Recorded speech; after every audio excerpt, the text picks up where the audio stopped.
Doutor Nadilson, pronto? Com a palavra o Ministério Público. Doutor, só uma informação. Aos senhores jurados, eu vou ter que me ausentar, doutor, logo que o senhor começar, porque eu estou respondendo por outra vara e vou fazer uma audiência em outra vara. Então eu peço desculpa a todos, vou me ausentar um pouco enquanto o doutor fala. Doutor, com a palavra o Ministério Público. Excelentíssimo senhor doutor, juiz-presidente da Egregiação Tribunal do Júri, doutor Cláudio Hernandes, nossos cumprimentos e o registro, de vossa dedicação. Eu não falo nem à frente da vara, mas diante do trabalho tão necessário do Poder Judiciário, inclusive se desdobrando em audiências e acumulações, nosso registro, tá, de homenagem e reconhecimento ao vosso trabalho. Aos nobre advogado de defesa, doutor Sandro Figueiredo da Costa, doutor Fernando Pinheiro Quaresma, também igualmente ao doutor Alex, também Mota Noronha, nobre defensor público. Espero que aqui o julgamento ele se paute realmente na ética que é esperada, de todos nós que trabalhamos com justiça, para que possamos trazer aos senhores jurados realmente um retrato mais fiel possível do que ocorreu nesse processo.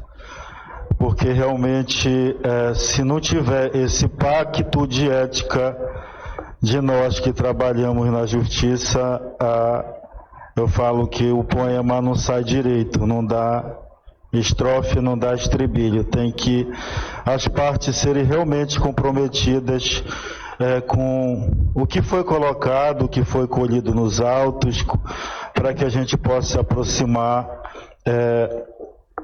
do que realmente aconteceu, do que realmente está acontecendo, Que esse caso, ele tem um desafio porque ele envolve vários acusados, É um processo que está acusado Daniel Silva dos Anjos, que está aqui presente, galego, Carmila Fernanda Barroso, vulgo Nanda, que está presente, Johnny Correia de Souza, vulgo John, que não está presente, deu no pé, Foi encontrado.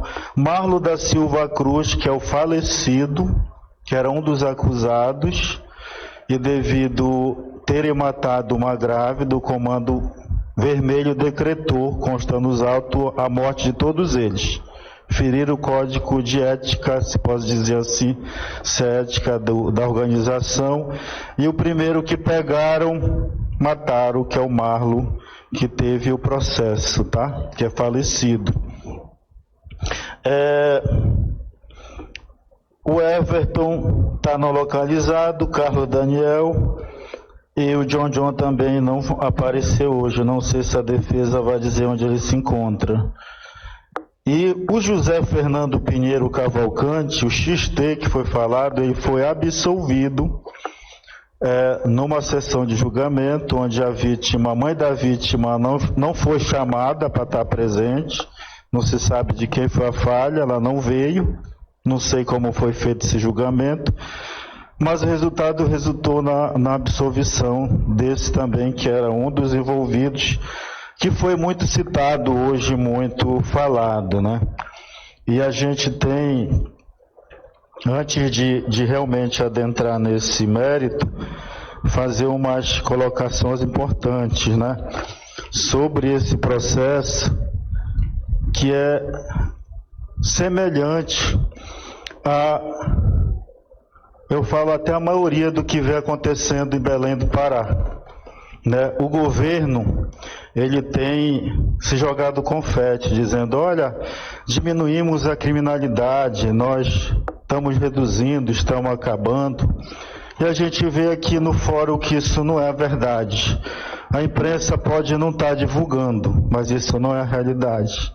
A gente vê mesmo que o crime tem dominado espaços, territórios da região metropolitana, e eles têm feito as leis. Eu quero também cumprimentar policiais militares presentes, serventuário da Justiça.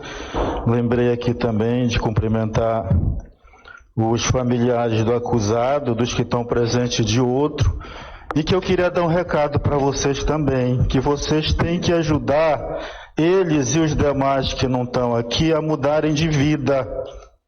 Família para dar orientação boa para as pessoas e não viver à custa do tráfico. Então, quem vive à custa do tráfico, que não vendeu, que não fez nada, mas está vivendo, está compactuando sim com tudo isso, com todo o crime. Então, vocês como família têm uma responsabilidade, tá? Porque não é uma, duas, três vezes. Quando chega aqui, é que o negócio está demais. Quando já começa a ganhar antecedente, é porque está demais. E é impossível a família não saber. Ah, não sei de nada, a pessoa não trabalha, olha o tanto de coisa e o tanto de gente que sustenta. É tráfico, gente. É mais uma ratificação que essas pessoas viviam na traficância. A maior prova é essa. Por isso que eu insisti no trabalho. A gente que trabalha sabe o custo das coisas e como é difícil manter as despesas de uma casa. Como é que a pessoa que não trabalha, que é acusada a todo tempo de envolvimento no crime, ainda sustenta toda a galera, ainda dá coisas na comunidade. E claro, a comunidade, ela fica feliz com isso, né? Alguém está ajudando eles, que devia ser o poder público, devia ser a ONG, mas não, é o traficante. Eu vou até evitar de falar Comando Vermelho aqui no julgamento, que agora já tem até os estudos que a gente não deve muito falar, que empodera mais aquela instituição, aquela organização, que parece que ela tem mais poder mesmo do que ela deveria ter. Se a gente ficar insistindo, são poderosos, eles se valem disso. A nossa família tem um sítio do Tolex lá em Marituba, e é uma caçada de passarinho de manhã sem fim, aquilo está me incomodando a gente. Aí denunciei para a polícia militar, não aconteceu nada na época. Comuniquei para o promotor de lá, aí nada. Aí todo mundo falou, aqui só obedece Comando Vermelho. Eu falei, bora colocar a placa, que foi ordem do Comando Vermelho, que não pode mais caçar passarinho. Sabe o que aconteceu? Não foram mais caçar passarinho. Quer dizer, uma prova que o poder público está falhando. E o poder público pode se jogar esse confete, dizendo que ele que está acabando, mas não é. Ele está abrindo mão do seu espaço para a criminalidade, porque as pessoas estão mais com medo, né, do crime do que do poder público, do que a ação do poder público. E eu falo assim, não é fácil, né, para essas pessoas testemunharem, falarem do que aconteceu, não é fácil. Aquela mãe da vítima, ela veio hoje a muito custo, e eu falo isso porque alguém lá do estado vai ouvir, tomar vergonha na cara, porque deve funcionar o programa de proteção à vítima e testemunha. Parece que eles não querem ficar com a pessoa muito tempo lá, passa um período e libera. A senhora que foi testemunha ocular, mãe da vítima, né, foi inserida no programa, depois despacharam ela. Tipo, volte lá para sua casa de madeira bem humilde, tábuas podres que eu vi no vídeo. Aí como essas pessoas a gente pode exigir, né, que continue, que denuncie e tal. E não vou me assustar não se ela morrer, se ela for assassinada. Eu falei, a senhora tem certeza, não quer ser ouvida aqui na sala da promotoria virtualmente? Que todas as pessoas têm direito, até os réus são ouvidos virtualmente. Por mim, a senhora seria ouvida aqui. Ela falou, não, mas eu quero ir. Mas eu sei que eu estou correndo risco porque eu não tenho nem poder financeiro para me mudar e me esconder, né? E aquele rapaz lá, a gente não fez o esforço, eu não sei o que deu, que entraram em contato com ele, ele apareceu no vídeo, que é também o Paulo Henrique uma testemunha, né? Porque ele foi a pessoa que estava, um adolescente cooptado lá, na hora. Eu sei que eles falaram, olha, dá cobertura para a gente, avisa se passar a polícia, alguém por aí, avisa a gente. E ele realmente teve contato com as pessoas que entraram na casa para fazer o tal do serviço. Lá na polícia, na presença do pai dele, ele falou que recebeu R$100 para fazer isso. Hoje ele negou, né? Ele negou que tivesse recebido, mas falou que sofreu ameaça, coação. Mas o que nós estamos falando hoje, que hoje, né, mesmo que todos eles sejam citados, indicados como envolvidos, hoje o julgamento é da Camila, do Daniel da Silva dos Anjos, Johnny Correia de Souza, tá? Sendo que são esses que estão sendo julgados hoje, que a justiça conseguiu botar a mão. Isso não significa que só eles são envolvidos, como eu falei. Isso é importante a te apontar, porque tem muita gente que pensa, até acusada, de quem fez o crime é quem matou, quem puxou a arma, quem deu o tiro. Não. O Código Penal diz que é todo mundo que participa, todo mundo que se envolve. Poxa, eu aceito trabalhar ou fazer parte do tráfico ou do Comando Vermelho. Aí eu falo, não sou responsável por nada que acontece. Não, é sim, você faz parte daquela organização, entre aspas. Eles faziam parte, todos eles faziam parte daquilo. Não é uma organização assim, não, é uma organização para atividades sociais, não é uma organização para rezar, não é para orar. É para assaltar, para traficar e para matar. É essa organização. Então não posso dizer, não tenho nada a ver com isso, foi o outro. Que o nosso Código Penal, ele adotou a teoria do domínio do fato. Todos aqueles que podiam agir para evitar o resultado, eles respondem pelo crime. Aqui a gente vê que todo mundo podia evitar esse resultado, que seria a morte da vítima. E não dá para saber que eles não sabiam de nada, né? Não dá para a gente imaginar que eles não sabiam de nada. Aqui está a Camila e o Daniel dos Anjos. Eu não vou nem estar falando tanto do Johnny, que mesmo que seja um direito dele, mas ele não veio dizer aqui, né? Mas aqui ele foi apontado, inclusive pelos outros, como o tal da torre da organização, a torre, né? Aquela pessoa igual numa empresa, tem umas etapas, tem o diretor, o gerente, ele estava na posição de comando. São as pessoas que deliberam pelas ordens, então a gente não pode dizer assim, não, ele não tem nada a ver com isso, ele tem sim. Aqui está presente o doutor Fernando Albuquerque, nobre defensor público, vou falar com todo respeito ao doutor Alex, que foi o melhor defensor e maior que eu já conheci na tribuna, e que já me deu muito trabalho nessa vida, porque o doutor Fernando, ele é muito dedicado, ele recorre, ele chega a ser imbatível. O doutor Fernando tem uma eloquência, a gente quer que o senhor retorne para o júri, quem sabe, né? Mas não desmerecendo o trabalho do doutor Alex, muito bem representado, é porque nós ficamos muitos anos ali trabalhando, né, nessa área, e eu sei o quanto temos defensores dedicados.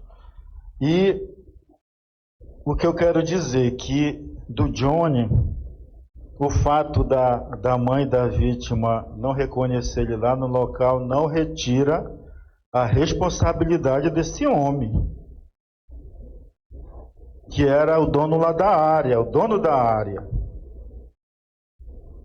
E eu falo assim, essas pessoas acabam tendo, olha, poder é por causa do dinheiro. Se não fosse o dinheiro, eles não tinham esse poder, porque com dinheiro eles têm a gratidão da comunidade, eles fazem sem a corrupção da galera, tá? Eles contratam bons advogados, eles ameaçam as testemunhas e vítimas. Então é o poder que nasce deles, né? Do crime e do dinheiro. E também pelo pavor, né? Quem quer se meter com eles lá no pedaço? Ninguém quer se meter. São lugares que, como eu falei, a polícia perde domínio. Como é que alguém quer se meter? Aqui se meteram dois, né? Que a gente fala assim, principal como testemunha, que foi a mãe da vítima, porque estava lá mesmo, né? E viu, eram conhecidos da área, por isso que eu falo, não tinha como eles não se conhecerem. Não tem como a senhora Camila Fernanda não conhecer ninguém. Ela conhecia, assim, toda a galera. Tanto que eles citaram o nome dela aqui. Não tem como ela dizer, não, oh meu Deus, eu sou uma mocinha trabalhadora, não fazia nada. Não, ela era bem envolvida, assim, na criminalidade. Não era pouca, não, conforme os relatos. A mãe dela pode ser se virado como liderança comunitária para arranjar testemunhas e trouxe, que foi até, a defesa até desistiu aí, daquelas paredes, que não sabia dizer nada. Ela tentou mudar até a história, mas ela é envolvida sim, uma pessoa bem envolvida, que foi citada pelos outros acusados. Nós lemos aí as citações que foram feitas com relação a ela. O decreto da morte da vítima, ela que deu.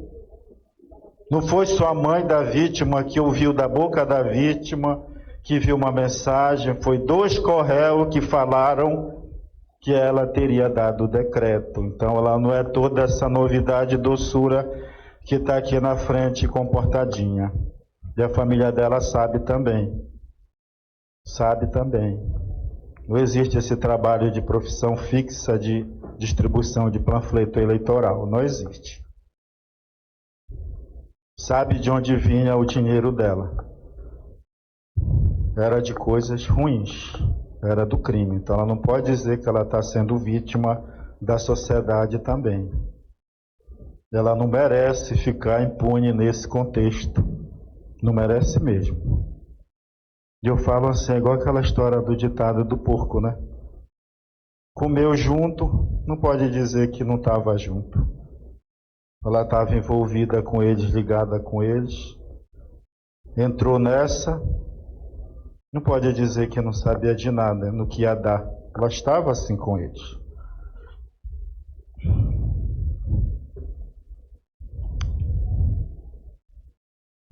Vejam só a dificuldade. O rapaz lá que foi ouvido em vídeo, Paulo Henrique, foi ameaçado, né, por mensagem hoje. Me confundi a mãe da vítima novamente. Todo tempo recebendo mensagem para não vir. A mulher abordou ela ontem de novo, dizendo para ela não vir, senão eu matar ela. Vejam só, esse cenário também contra as testemunhas.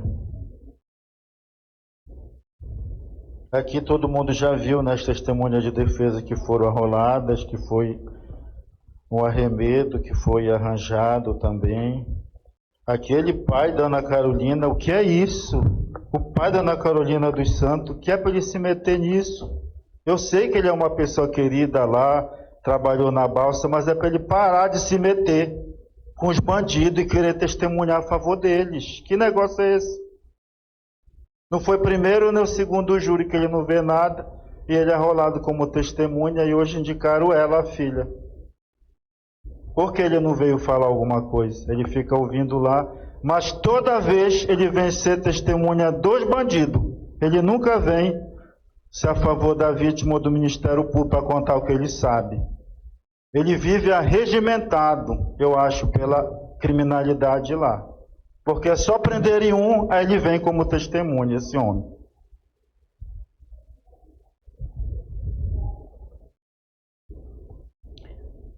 É claro que esses crimes, eles têm umas peculiaridades próprias, né? O mundo do crime, ele cria seus códigos morais, que não são os nossos, né? Onde eles têm a regra entre eles, que eu queria registrar isso. E claro, também ouvi as perguntas da defesa do boletim de ocorrência, por que o delegado não escreveu logo quem foi, por que a vítima não colocou no BO, na ocorrência policial, quem foi logo? Não funciona assim. Não funciona assim. Naquele momento, a autoridade policial preferiu não registrar os nomes. É isso. É uma linha de investigação, tem o poder de investigar para não expor as pessoas. Isso é compromisso com o trabalho. Mas ele ouviu depois e foi indicado as pessoas envolvidas. Ele não faltou com o trabalho dele. Não precisa não a pessoa chegar e ter que falar, ou também que seja registrado, ou que tem que avaliar cada situação. E quando se envolve crimes dessa natureza, tem sim que ter todo um cuidado com a vida da testemunha e da vítima. Tem que ter, e das vítimas, testemunhas.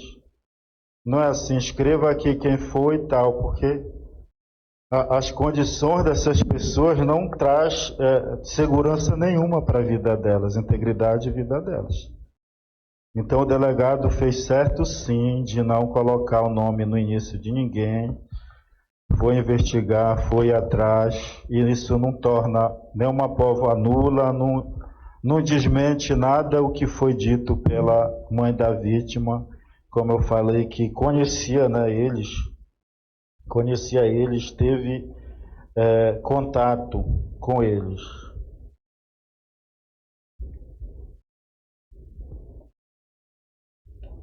Aqui parece assim complicado, porque tem vários réus, mas é simples, porque os senhores jurados vão votar 3 quesitações para cada um dos réus, né? Aí sendo que eles estão acusados do homicídio qualificado e estão sendo acusados pelo aborto, sem um consentimento da gestante, que é um tipo penal, né? Se a criança já tivesse nascido e atirasse e matasse ela, seria um homicídio, mas ela não era nascida. Então, na legislação brasileira, nesse caso de dar morte, na causa morte de um bebê não nascido, se chama de aborto sem o consentimento da gestante. Aí por isso que há acusação de 2 crimes contra eles. E pelas circunstâncias, por ela estar com 9 meses, de forma visível, que estava grávida, e porque eles também conheciam ela, e sabiam que ela estava grávida, o Ministério Público, o promotor na época, também fez um enquadramento de não só pelo homicídio, mas pelo aborto sem o consentimento da gestante. Então, assim, os senhores jurados vão votar essas 2 quesitações para cada um dos réus. Aí eu falo assim, vamos lá, que está facinho, porque a defesa e a acusação estão em acordo, e muito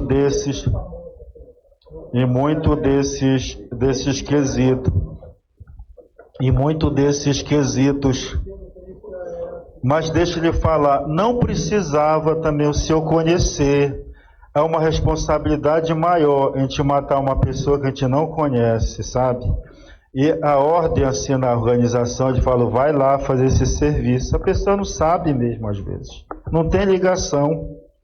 Aí não pode dizer que porque não conhecia a pessoa, ou não tinha contato, devia o serviço ser feito.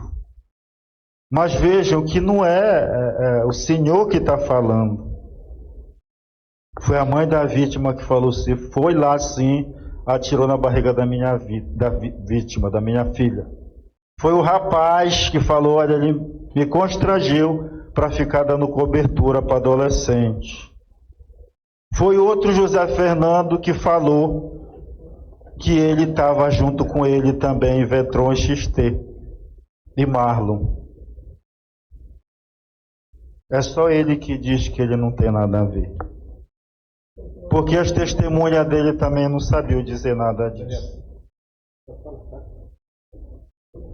Quer dizer, aí o que aconteceu? Vai ser 2 quesitos de votação.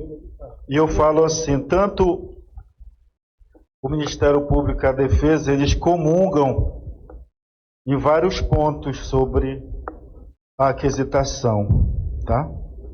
O primeiro, a vítima ela morreu em razão dessas lesões que foram praticadas? Sim, ela morreu em razão dessas lesões.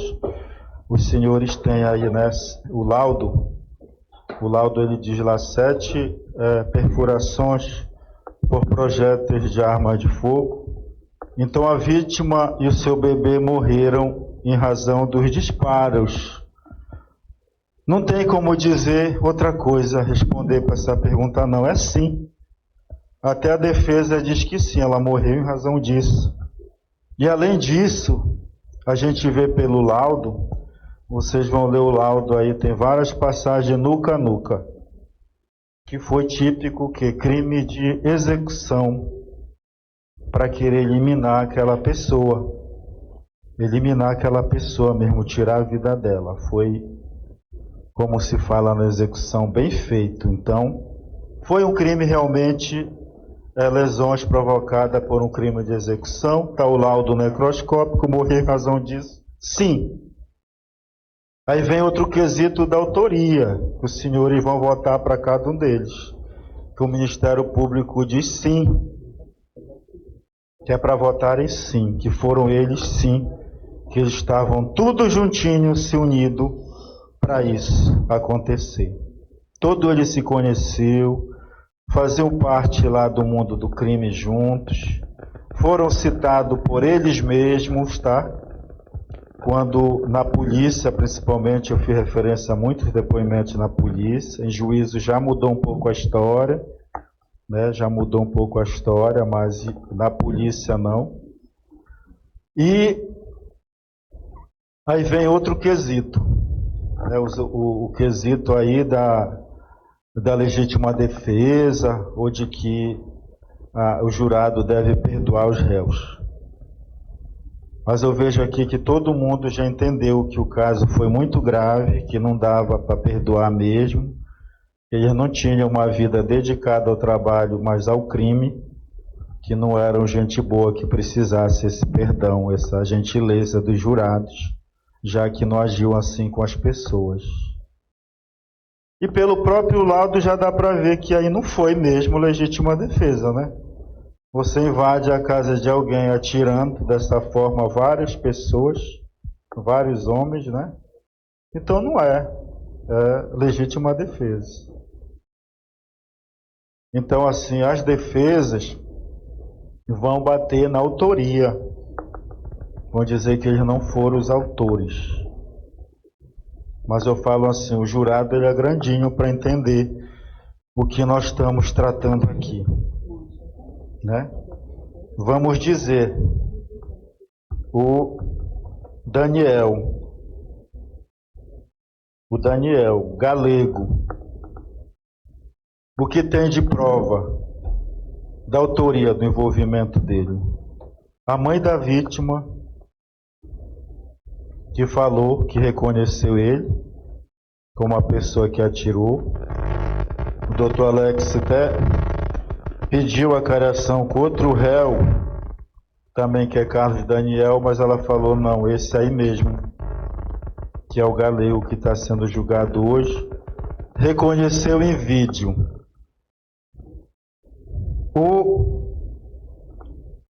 O adolescente também,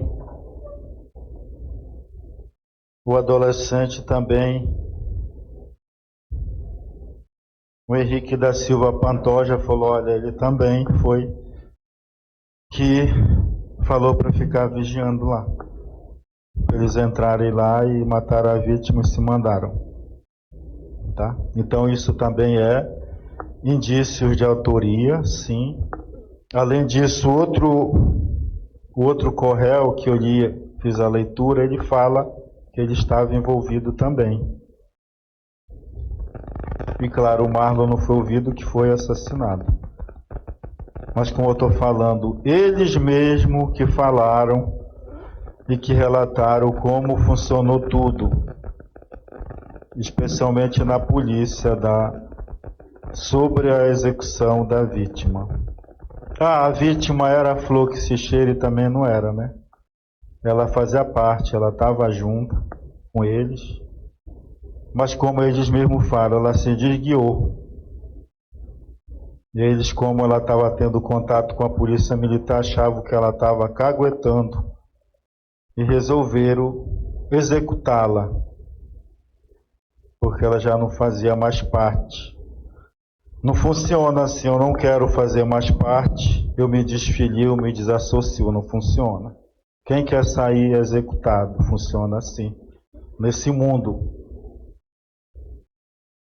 Ela até que tentou se afastar, morar em outro lugar, mas não teve jeito, ela continuou sendo olhada, vigiada e ameaçada por eles, né? Só o que aconteceu esse fato, que ela estava grávida. E realmente pode perguntar para qualquer bandido se pode assassinar a mulher grávida do Comando Vermelho, no Comando Vermelho, outra organização criminosa, não pode. Quando ela foi assassinada, o Comando Vermelho falou: vamos matar eles. A ordem era matar todo mundo. E executaram o primeiro que pegaram, que foi o Marlon, onde eles mesmos foram acusados também, com exceção do Daniel, da morte do Marlon. O resto foi tudo. E assim também. E mesmo eles soltos, família, eles correm o risco de também ser assassinados, porque o decreto da organização ficou ainda. Eles podem sair e ser assassinados. Mas a nossa preocupação não é com eles não, porque quem procura acha. É com as testemunhas, com a familiares das pessoas, porque eles não estavam cuidando não da vida deles, ou vivendo de acordo com a Bíblia, né, fugindo de problema, né? Então eles faziam sim, integravam a organização. Vejam que esse crime também ele foi planejado, é bom que a gente fale isso, planejado, premeditado, né? Tanto que eles foram lá vestidos de gari, porque a mulher, essa também que era a vítima, que conhecia toda a bandidagem, ela estava esperta, eles não estavam conseguindo pegar ela, porque ela já conhecia quem queria pegar ela, sabia onde eles estavam. Então eles montaram isso, de se vestir de gari para distrair, para chegar até ela. Tá? Eles têm agido também aqui em Belém com roupa de motoboy, para assassinar também algumas pessoas também. Quer dizer, se finge. Mas nesse caso da vítima, ela sabia como eles agiam, e ela estava esperta também para eles, né? Ela já vivia há muito tempo também. A gente tem que falar a verdade, né? Mas eu quero dizer assim, como Ministério Público, né? Como promotor de justiça, independente da vida que seja, do pior ser humano do mundo, a gente vai defender que ele tem o direito dele viver. Tá? Pode ser a pior pessoa do mundo, a gente defende que não pode ter execução. O que eles fizeram, eles não querem para eles isso não, executarem eles aqui, não querem. Mas lá na organização a pena é execução. Lá não tem essa piedade. E claro que isso traz um trauma social, que eu falo que não é só para a mãe da vítima, mas para todo mundo enorme. Eu estou, doutor Alex, tentando compreender isso, eu estou estudando. Aí tenho comprado o livro, lendo, porque aí eu fui descobrir, comprei até esse no aeroporto, que esses estudos sobre o luto, eles têm sido recentes. A neurociência fundou uma nova ciência sobre o estudo do luto. que é o processo que o ser humano tem de perda de entes queridos ou perdas de relacionamentos amorosos, por exemplo, que a pessoa fica com depressão, tristeza, né, vontade até de se matar. Então, esse processo do ser humano que sofre com luto, ele ainda começou a ser estudado. E a própria justiça não sabe ainda ouvir as vítimas do luto, né? A gente ouve as pessoas como se fosse estado saudável, sem traumas desse procedimento do luto. Viram como a mãe da vítima lá foi ouvida e tratada. Então, a gente ainda não aprendeu. É igual em relação à criança e adolescente, que já hoje tem uma lei de depoimento especial, né, que as crianças e adolescentes são ouvidas por uma equipe técnica, um profissional. Antigamente não era assim. Então a gente não aprendeu a fazer essa oitiva dessas pessoas enlutadas.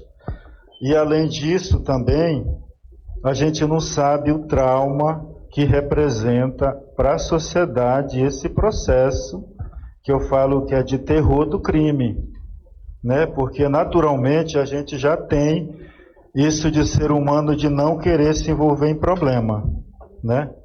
Aí acontece isso, aí aquela comunidade lá fica no pianinho, aí que ninguém quer falar mais nada, porque essas pessoas elas estão se empoderando, né? E principalmente quando não acontece nada, quando são dominadas pelo senso de impunidade e banalização do crime.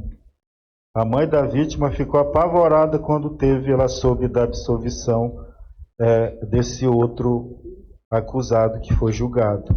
Ela fala, e como eu vou ficar? Porque eu não vou ter garantia, porque também eles decretaram minha morte. Como vai ficar? Porque eu fui testemunha ocular, né? Então eu falo isso também porque a gente tem ouvido muito aqui, que cada um fala o que quer, né? Aí a defesa, não sei se vão falar isso, mas vou falar, sempre a defesa fala, não, acusar é fácil. Não é fácil, acusar não é fácil. Defender é muito mais fácil, defender. Acusar, desde o início da história é difícil. Para ter uma ideia, a acusação ela começou, sabe por quem? Aquelas pessoas que já eram sentenciadas, condenadas, tá? E as penas não eram dessas que nós temos hoje, né? Era perda de membro, perfuração dos olhos, né? Prisão, pena de morte. Então eram essas pessoas que faziam o trabalho da guilhotina, de decapitar os outros. Porque ninguém queria assumir isso. E o próprio legislador, o pessoal do direito, descobriram que não era fácil encontrar alguém que acusasse os outros. A nossa sociedade, assim sempre foi. Poucos vão lá para frente, a maioria não vai não. Aí falaram, olha, tá difícil, aconteceu tudo isso e até a família não quer prosseguir. Aí inventaram de criar um órgão oficial da acusação. Aí foram criando um agente do Estado ou do poder monárquico para fazer esse trabalho da acusação. Porque, claro, que ele expõe também aquele agente que faz a acusação, em todos os sentidos, né? Já que também nós somos de carne e osso. E não pense que essa instituição lá, o CV, não está olhando aqui, não. Não está me olhando, não está assistindo esse júri. Um dia desse varou lá minha foto na penitenciária, lá dos presos, sobre um júri aqui. Então eles sabem, às vezes, mais do que a gente, do que a sociedade tranquila, o que está acontecendo. Eles sabem tudo o que está acontecendo. Eles têm o pessoal deles que facilitam as informações. Então, assim, a acusação ela não é fácil, até porque ela tem que ser responsável e ela tem todos esses desafios que não basta só a pessoa falar, né? Que viu ou que não viu. Se as pessoas não tiverem esse apoio, essa retaguarda, essa segurança para falar, elas não falam. Muitas vezes já falei à pessoa, não fale, não se meta nisso, fique quieto, que você vai morrer não vai ter garantia de vida, eu vou lhe levar lá para depois você ser assassinada. Não se meta nisso. É melhor, mas você escolhe se você quer ir. Mas saiba o resultado que vai acontecer. E eu estou falando isso também como agente do Ministério Público, como promotor de justiça, e que já vi muitas, sim, vítimas e testemunhas serem assassinadas. Falei, não vai, a pessoa vai e ela é assassinada. Olha aquele caso que é mais conhecido do carro prata. Vejam se acha alguma testemunha do caso. A maioria foi assassinada. E aí eu falo ainda pior, né? As mortes não descobertas, porque ficou sem autor, aí arquivado. Isso não choca a sociedade, não choca, não tem o apelo da imprensa, que não destaca esses casos, destaca apenas um. Olha, hoje a imprensa está aqui, porque foi o assassinato de uma grávida. Mas assim, a imprensa também ela não dá o mesmo valor para todas as vidas. Tem umas vidas que são mais importantes e outras não. A gente gostaria assim que a imprensa fosse capaz de não ser cooptada também pelo crime, ou pelos donos do poder, que realmente fosse capaz de mostrar como a nossa sociedade funciona, né, com toda essa exclusão social, com toda essa corrupção e com os crimes que vem acontecendo mesmo. Embora eles não divulguem muito lá, vem acontecendo. E aqui a gente fica, né, de refém de tudo isso, desse trabalho que é um trabalho desgastante. Que ele vai do cansaço para a estafa, né? Não é um trabalho não tranquilo, assim. Porque, como eu falo, assim, dizer o sim, ele é muito fácil, né? Agora, dizer o não, eu falo como acusação, dizer o não é mais difícil. Nós, como ser humano. Dizer o não, dizer, olha, vocês têm que ser condenados. Isso tem um peso maior. Porque a maioria diria sim, que seria absolvição. A gente tem que falar não. Não merece essa chance, merecem sim ser reconhecidos como envolvidos, como autores desse crime, né, chocante cometido e que tratou da eliminação de outro ser humano e do bebê, né? E também a defesa, ela pode, não falo em tese, porque a gente não ouviu ainda a defesa, mas a defesa pode alegar assim, não, mas desse crime do aborto, senhores jurados, absolvam, porque eles não tinham conhecimento que ela estava grávida, ou eles não tiveram acesso ao exame dela de gravidez. Mas não funciona assim, né? Eu falo que a vida tem sentido e veias próprias. Eles eram conhecidos, moravam lá no mesmo perímetro, de forma que até na hora lá era impossível deles não verem que essa moça estava com uma barriga de 9 meses de grávida. Mas mesmo assim não pouparam. Então podiam até não saber. Mas a partir daquele momento lá, que eles foram lá, viram ela, eles sabiam sim que ela estava grávida. E como eu falo assim, a gente não defende tanto, tem muita gente que é contra o aborto, né? Que é contra o aborto. A Igreja Católica também é. Aí como vai ser a favor desse assassinato do bebê que a gente chama de aborto? Não tem como ser a favor. Não, atirou na nuca, atirou na barriga dela. Eu acho que também tem esse ponto que a gente precisa destacar, né? Na execução. Aí tem no laudo, acho que 2 ou 3 vezes nuca, o tiro na nuca. Não queria matar o bebê porque atirou na barriga da mulher. Por que mirou nessa barriga da mulher? Como não queria matar o bebê? Aí pode falar a defesa, poxa, mas foi só o Daniel que atirou na barriga, o resto não. Mas eles não eram todos cúmplices, não estavam todos juntos para o que desse e viesse, para o que acontecesse. Eu não posso depois alegar assim, não, era só para matar ela, não era para matar o bebê. todo mundo sabe no direito, né? O acessório segue a sorte do principal. Você tinha envolvimento, sim. Você é frio, você é calculista. Você foi lá na casa da mulher, matar a grávida na frente dela. Foi lá com o adolescente ameaçar ele para lhe dar cobertura. Agora aqui ninguém se conhece lá na passagem, que eram todos vizinhos. Essa aqui bonitona, não conhece ninguém, nunca falou com ninguém. Mas na polícia está fresquinho que eles se conheciam, todos eles. Todos do crime da malandragem. Todos os crimes da malandragem, do tráfico de droga. Isso a gente está falando de um caso. A gente não sabe o tanto que eles fizeram de mal para a sociedade. Porque essa organização não matou, não. Mata um monte de gente. O pessoal que impede a venda, que dá embaraço para eles, policial também, eles matam. A ordem é para matar. Aí aqui quer dizer não. Não, sou inocente, quero uma piedadezinha dos jurados. Vou ver se vou tapear esses jurados. Eu queria que eles se manifestassem como eles são lá. Mas quando eles chegam aqui, eles ficam dando uma de santinho. Eu queria que eles se mostrassem como eles são lá. Frio como fizeram com essa mulher. Como eu estou falando, independente se ela estava envolvida com eles. Ser traficante, usuária, para nós, a vida é a mesma, ainda vou falar mais.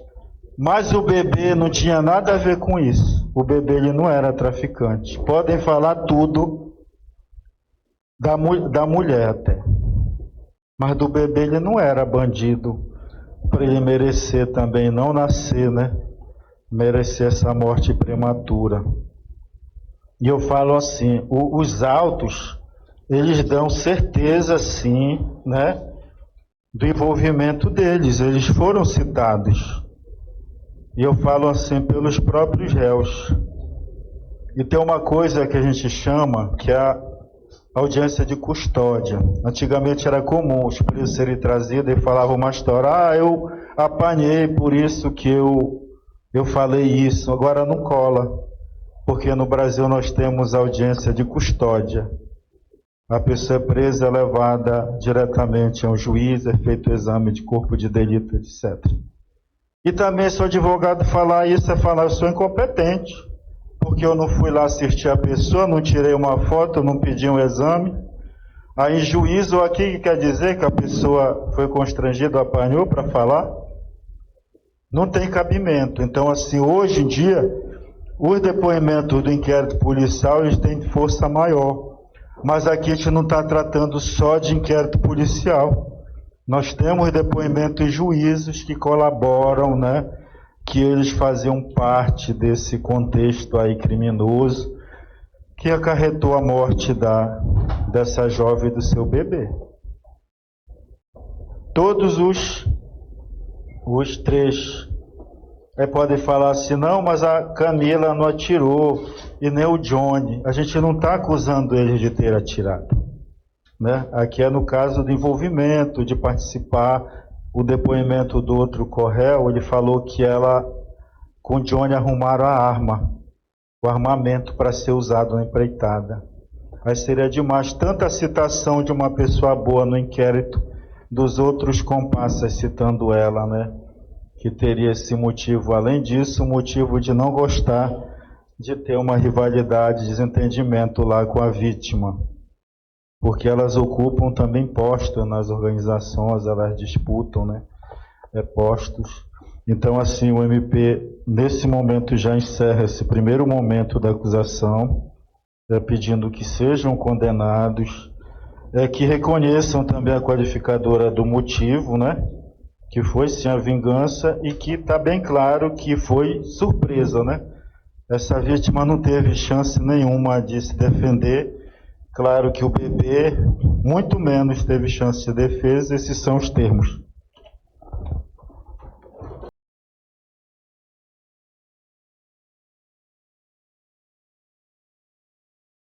Então vamos lá, senhores, recomeçando nosso julgamento, com a palavra a defesa.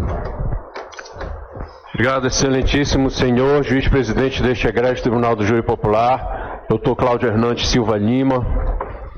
Mais uma vez, excelência, aqui nessa véspera de feriado, podendo contribuir, esse meu propósito, não é outro, para o fazimento da justiça, jurada Alessandra.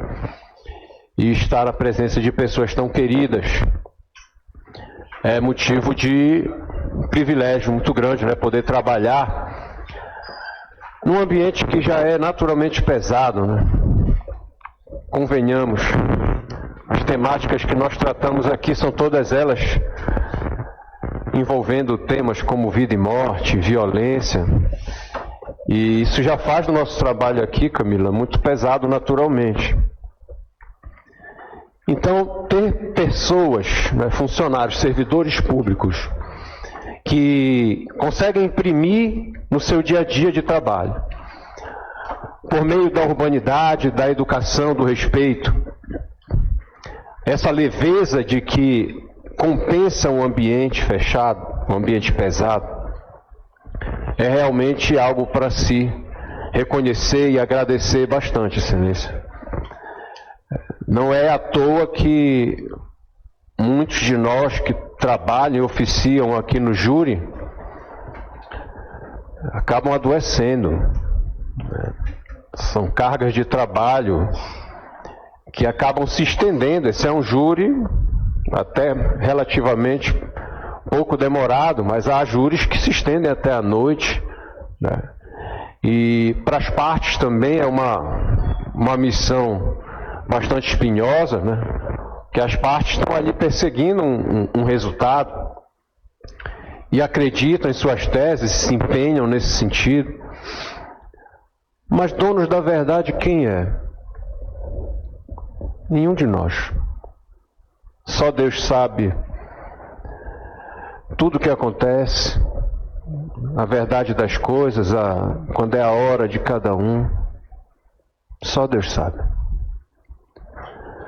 Então, excelência, receba aqui meu abraço novamente, né? Uma excelência que está demonstrando ter aí um dom da onipresença praticamente, né? Ontem fez 2 júris, isso eu nunca tinha visto, inédito. Para mim foi inédito. Eu já vi juízes fazerem 2 júris numa data só, Keila, mas era na mesma vara, em varas diferentes. Para mim isso ficou marcado como mais um recorde de Vossa Excelência, doutor Cláudio Lima. Receba aqui meu abraço. Imagino que Vossa Excelência esteja muito chateado com isso, né? Porque é o contrário, né, Márcia? Ele deve estar adorando isso, de fazer 2 júris no mesmo dia, de fazer audiência, correr para o júri e voltar para a audiência. Parabéns, doutor. Muito orgulho de trabalhar com o senhor. A toda a equipe de servidores, a tua pessoa, Márcia, mais uma vez reitero aqui a minha admiração por ti e o meu carinho e gratidão por todo o esforço que tu fazes, né, para não me deixar errar, né, me manter atento para tudo. Nunca mais aconteceu comigo de me ligarem cedo: doutor, cadê o senhor? Como já aconteceu. Cadê o senhor? Estamos lhe esperando, um júri. E eu não tinha tentado. Isso nunca mais me ocorreu, por quê? Graças à doutora Márcia, que me avisa, não só um dia antes, me avisa com uma semana antes, e o da véspera é para garantir, né? E, poxa, eu não seria nada sem ti, Márcia. Obrigado de coração. Saudar muito especialmente meus colegas de tribuna, doutor Fernando e doutor Sandro. Prazer enorme poder estar nesse momento aqui. Eu vou guardar com carinho essa lembrança de poder dividir, ladear a tribuna de defesa com Vossas Excelências, né? Que façamos o nosso trabalho por pessoas que sentam aqui ao centro do salão e o nosso melhor para que a justiça seja feita. Policiais trabalhando também recebam a minha afetuosa saudação de quem é muito grato pelo serviço que prestam, guarnecendo a nossa segurança. Doutor Nadilson Portilho, também ora regressando ao seu lugar de origem, a sua titularidade. O bom filho a casa torna. Seja muito bem-vindo, doutor Nadilson, novamente.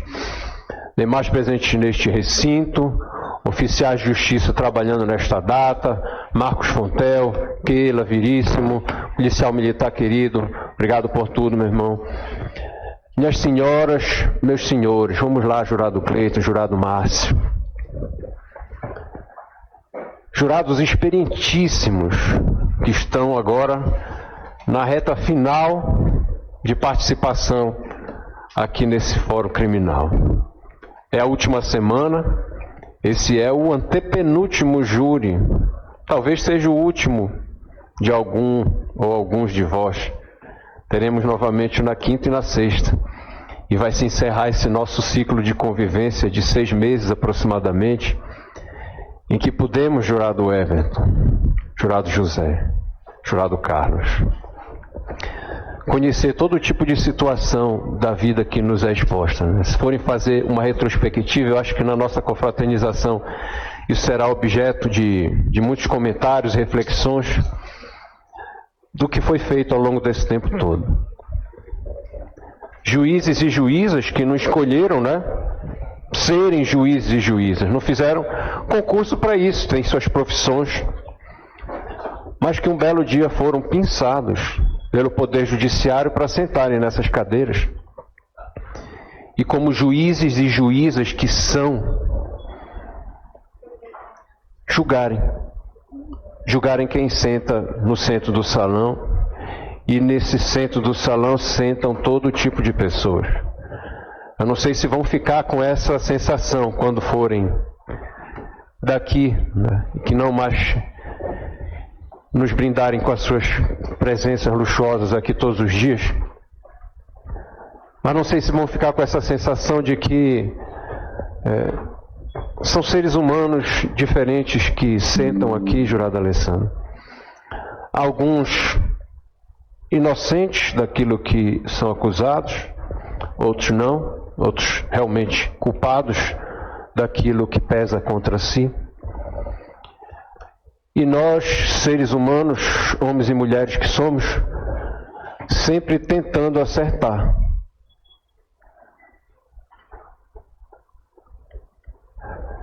Mas é bem provável que nesse semestre talvez tenha saído pelo menos uma pessoa daqui que deveria ter sido absolvida e foi condenada. Como eu tenho certeza também, jurada Daniele, que daqui saiu algum réu que deveria ter sido condenado e foi absolvido.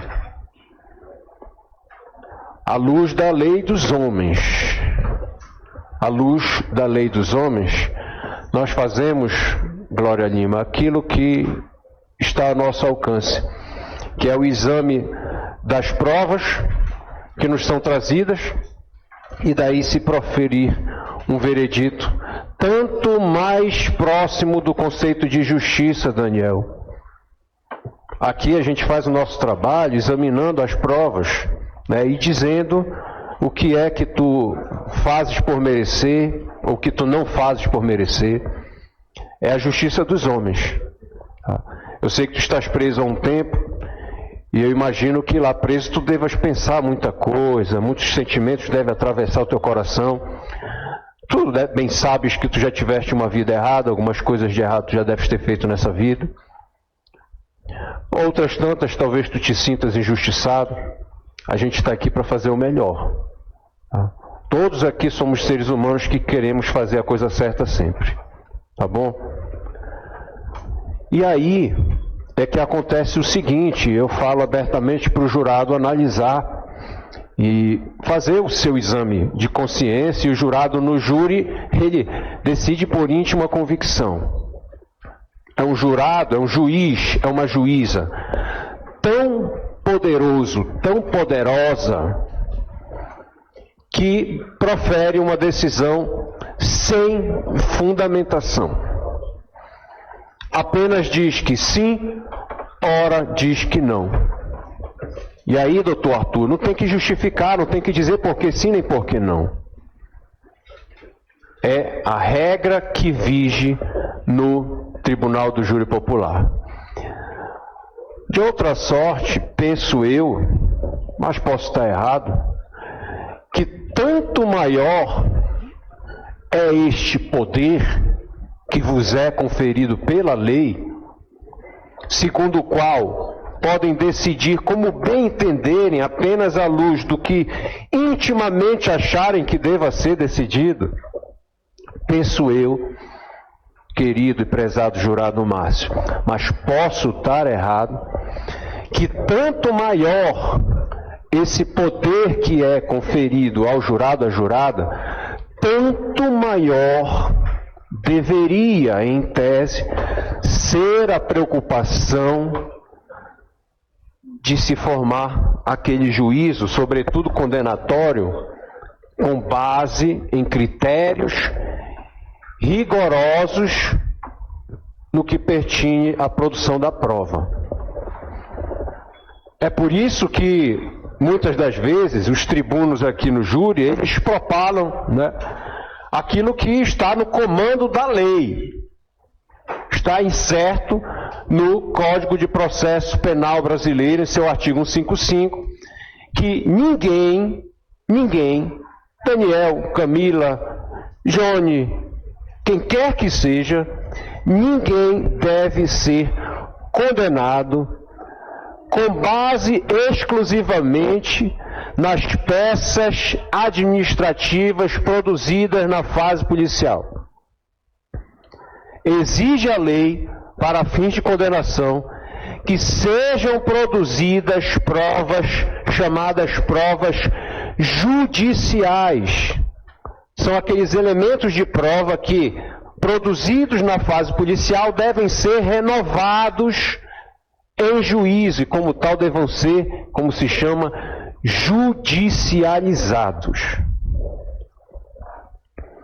Há casos em que nós vamos nos reunir aqui, como nós nos reunimos ao longo do semestre todo, em que não havia prova alguma para condenar. Ou que, eventualmente, o cenário das provas era duvidoso. Você tinha motivos para crer na culpa do réu, tinha também, de outra sorte, motivos para crer na inocência dele. Como também há casos em que se tem provas suficientes para absolver. E aí eu vos digo, meus senhores e minhas senhoras, numa defesa que eu devo fazer hoje, muito breve, doutor Eduardo. Muito breve. Por saber que eu estou diante de juízes e juízas experientes, que já estão deixando saudade aqui na vara. Primeira alternativa, jurado Cleiton, que o jurado, a jurada deve lançar a mão quando se depara com um caso dessa natureza ou qualquer outro e que tem a batata assando em suas mãos, né? E que no final dos trabalhos uma urna vai passar e o jurado tem que depositar em uma cédula sim ou não. Secretamente assim o faz. Se temos prova suficiente para condenar, a gente condena. Uma prova inequívoca da culpa de um réu, a gente condena, jurado Márcio. Eu nem costumo me sentir muito mal com isso, não. Eu penso que quando as pessoas fazem, elas colhem aquilo que plantam. De outra banda, é quando temos provas da inocência de alguém e absolvemos aquele alguém. E por último, é quando se não tem provas suficientes para condenar e num juízo de probabilidade, num juízo de dúvida que paire na mente de cada um de nós, sabe-se que, nesse cenário de dúvida, diz a lei, a solução escorreita caminha no sentido de absolver o réu, é o chamado princípio do indúbio pro réu. Não há outro caminho, são esses três. Eu desafio alguém que me aponte um quarto caminho, não há. Existem apenas esses três caminhos de que o jurado deva escolher um deles para, no final de uma manhã ou começo de uma tarde, decidir se o Daniel, né, a Camila, Daniel é o meu assistido, assim como o Johnny, que está ausente, mas está podendo ser julgado, porque esteve no processo. Mas vocês dois eu estou patrocinando, já que não podem pagar advogado. E eu vos digo que são cenários, do ponto de vista da prova, um tanto quanto distintos, mas que Vossas Excelências devam examinar. No que se refere ao Johnny, vamos aqui pela ordem. Ao Johnny, esse réu que nem eu mesmo conheço, eu vos digo com toda a tranquilidade do mundo, não há absolutamente nada contra este cidadão. Nada.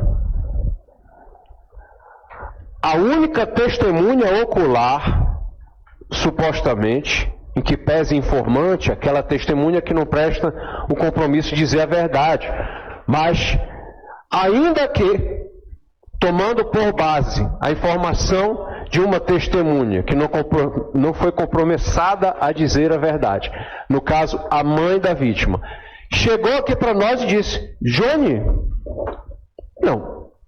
não vi. Não vi em nenhum momento o Johnny. E tampouco disse a mãe da vítima que este Johnny teria tido algum envolvimento a título de mandante do crime. Houve até um momento que Sua Excelência, o magistrado, fez uma pergunta muito pertinente para aquela pessoa, para aquela mãe.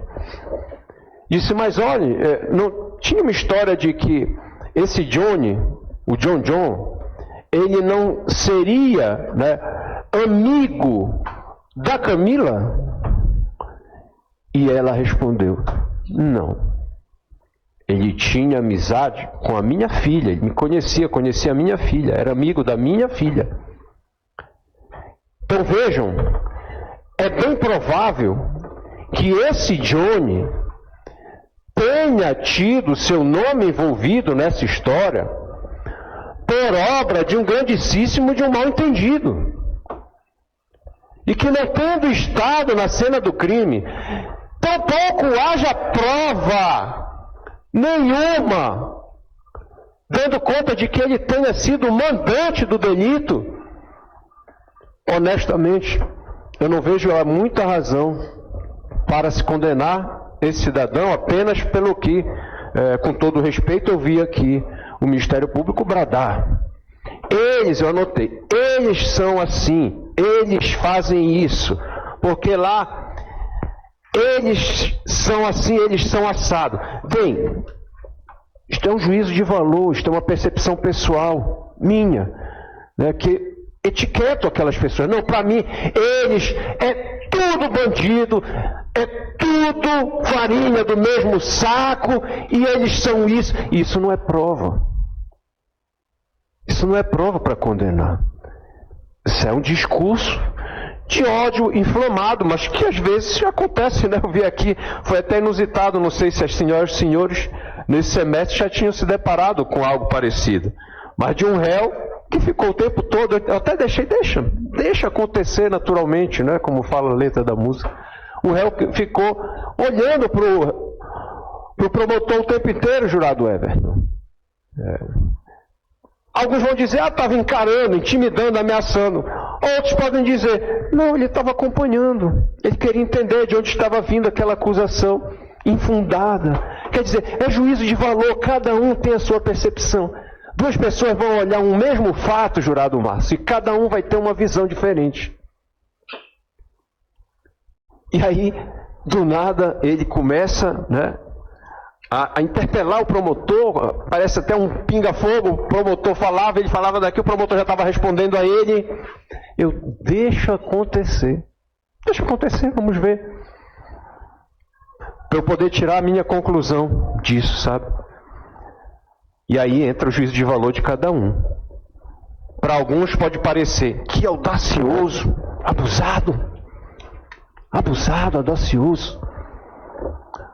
Outros poderiam dizer a respeito desse mesmo fato: olha só, ele age como alguém que está sendo injustiçado.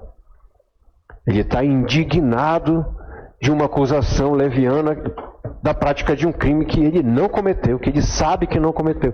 Aí, jurado Cleiton, é uma percepção individual de cada um de nós.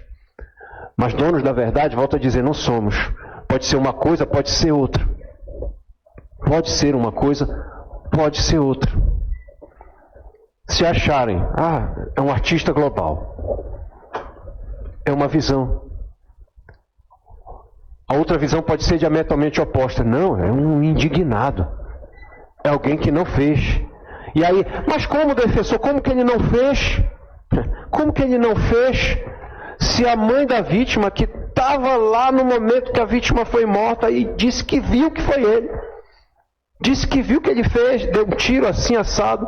Bem, meus senhores, minhas senhoras, eu quero só lhe chamar a atenção para o depoimento dela, prestado na delegacia. Eu sei que os senhores também vão tocar nesse assunto, eu vou logo adiantando aqui, só para fins de didática, né, do julgamento do júri. Mas a dona Ana Paula, e aí também vai entrar o juízo de valor, cada um chega à sua própria conclusão a respeito de um mesmo fato. Desse fato aqui, eu tenho uma conclusão, Sua Excelência o promotor tem outra, diametralmente oposta. Mas quando do assassinato da Gabriele, a dona Ana Paula, mãe da Gabriele, foi à delegacia de Coraci, né, deflagrar a notícia de que a filha dela havia sido assassinada. É assim que começa um inquérito policial, que pode ou não culminar com um processo penal que leva ou não à condenação de alguém. E disse a dona Ana Paula Ferreira da Silva, ainda no dia 3 do 10, ainda no dia 3 do 10 de 2020, data do homicídio. A relatora compareceu nesta seccional para informar o homicídio em face de sua filha, chamada Ana Gabriele Silva de Almeida, 21 anos, que estava gestante há 9 meses. Terrível, né? Por isso que eu digo que as temáticas aqui são muito pesadas. Às vezes eu acho que tinha que benzer esses ambientes. O doutor saiu daqui, foi fazer uma audiência na terceira vara do júri, a temática era de um filho réu acusado de matar a própria mãe. Aí volta para cá, é um caso de uma vítima, mulher que foi assassinada aos 9 meses de gestação. Que o fato ocorreu na data de hoje, 3 do 10, por volta das 17 horas, em sua residência localizada na rua 13 de junho, número 1, bairro Pratinha 2, Belém, Pará. Que a declarante estava na porta de sua residência, sentada, quando apareceram 3 homens utilizando de uma arma de... Não, 3 homens utilizando máscaras e trajando roupas de gari. Vejam bem, quando apareceram 3 homens, jurada Daniele, utilizando máscaras e trajando roupas de gari, anunciando um suposto assalto, estando apenas um deles em posse de uma arma de fogo. Que um dos suspeitos proibiu a declarante de entrar em sua residência e logo em seguida adentraram no imóvel. Que escutou 5 tiros e na hora teve certeza que sua filha Ana Gabriele Silva de Almeida havia sido executada, em razão de ter sofrido ameaças de morte de uma traficante faz 2 anos atrás. Que no momento que os suspeitos adentraram no imóvel, se dirigiram até a cozinha onde estava Ana Gabriele e realizaram vários disparos. Que o marido da vítima, chamado Ackson, e o filho adolescente da declarante correram para os fundos do quintal do imóvel. Que após a fuga dos suspeitos, o atendimento médico via SAMU foi acionado. Porém, os paramédicos não conseguiram salvar o filho da vítima, que também veio a falecer. Registre-se.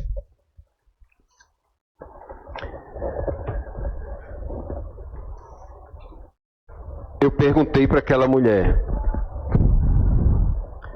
por quê? Ela disse: eu estava sendo ameaçada, por isso eu não falei a verdade.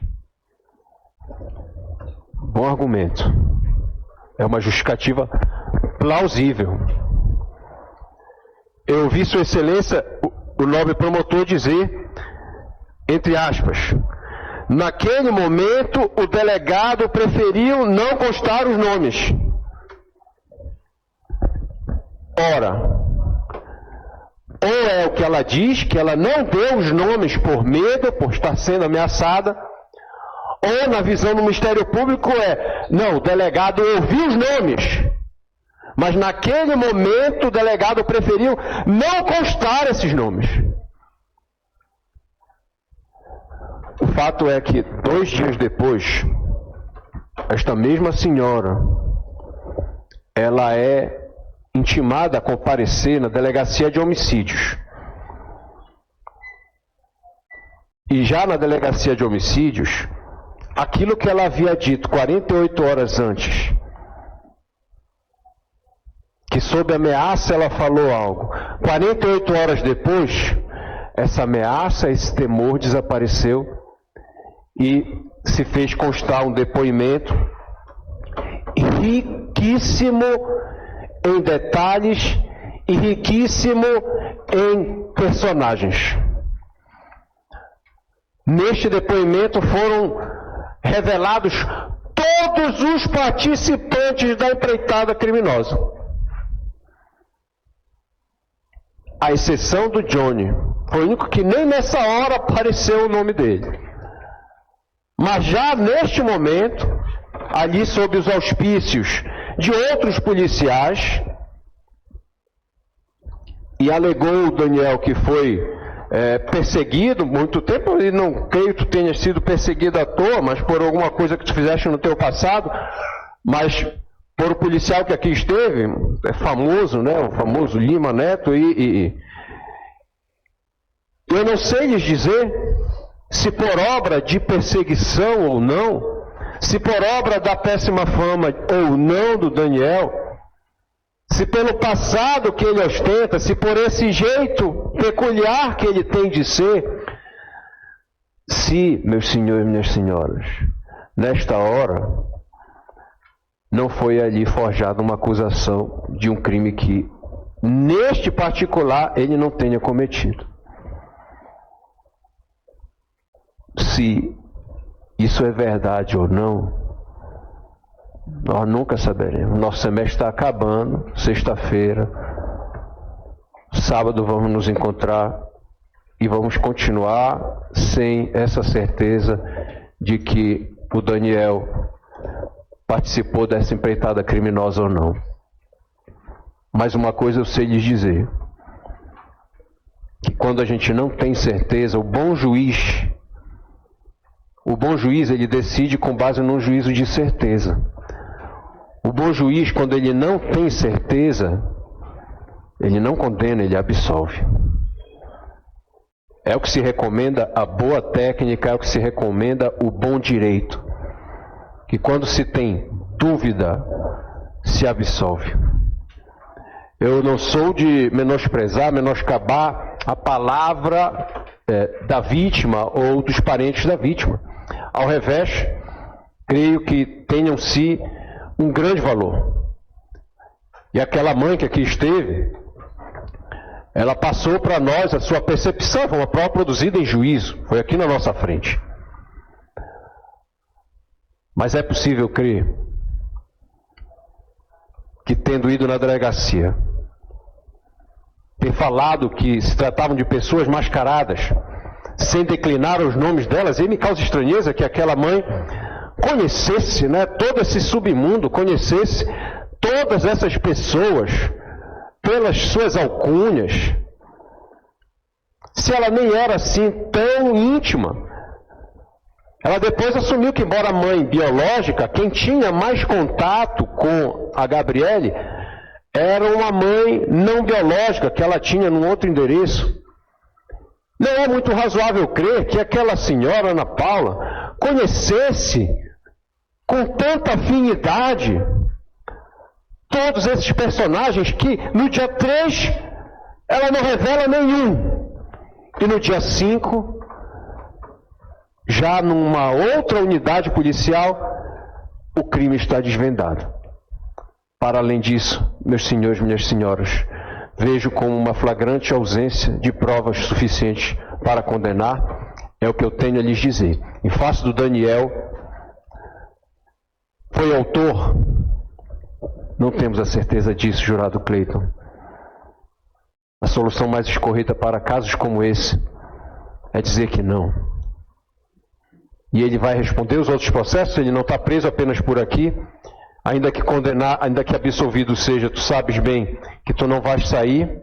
Tu tens outros processos que te mantêm sob custódia do Estado. E no que pertinha ao Johnny, sinceramente, a não ser por ilações e bravatas e argumentos do tipo, eles são assim, eles são assado, não há prova alguma para condenar esse Johnny, que também por essa razão deva ser absolvido. Obrigado pela atenção, boa sorte na decisão e até quinta-feira, se Deus quiser, excelência.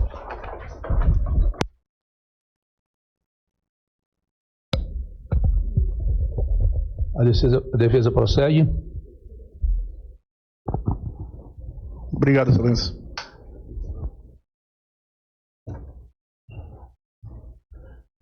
Boa tarde a todos. Iniciando os cumprimentos ao juiz-presidente desta sessão, Dr. Cláudio Hernandes de Lima, a quem estendo as minhas homenagens, já feitas inclusive pela douta Promotoria de Justiça, ratificadas pela defesa do Dr. Alex. Estendo ainda também os cumprimentos ao ilustre promotor, Dr. Nadilson Portilho Gomes, com quem primeira vez que trabalho, aqui pela defesa e o ilustre promotor pela acusação. Estendo ainda meus cumprimentos aos jurados, a todo o serventuário de justiça, ao público, componente aqui da plateia. E estamos diante, excelências, de um processo duvidoso que iniciou com ouvi dizer, me falaram, disseram, como foi colocado aqui pelos depoimentos das testemunhas de defesa e também pelas testemunhas de acusação. Haja vista que apenas uma testemunha se diz ocular do crime, porém não sabe informar com riquezas de detalhes o que houve no dia do suposto, do crime, enfim. Faremos aqui uma breve narrativa dos fatos. Com relação à Ré Camila, esta atualmente com 33 anos de idade, mãe de família, possuindo um filho com doença degenerativa, diabetes mellitus, sendo acusado injustamente dessas mortes, no caso, Ana Gabriele e seu filho. Desde o início do processo, a defesa vem comunicando diversas irregularidades na acusação. Dentre elas, essa questão do ouvir dizer, entre outros. Denota-se dos autos, excelências, que nenhuma das testemunhas arroladas na exordial acusatória afirma categoricamente que a denunciada, que a Ré Camila, foi mentora intelectual da acusação, do crime, que foi a mandante do crime. Aliás, a defesa não vê motivo sequer para início do inquérito policial, porque desde o início, a própria Ré, quando foi ouvida em sede policial, afirmou categoricamente que não foi mentora intelectual do crime que lhe foi atribuído.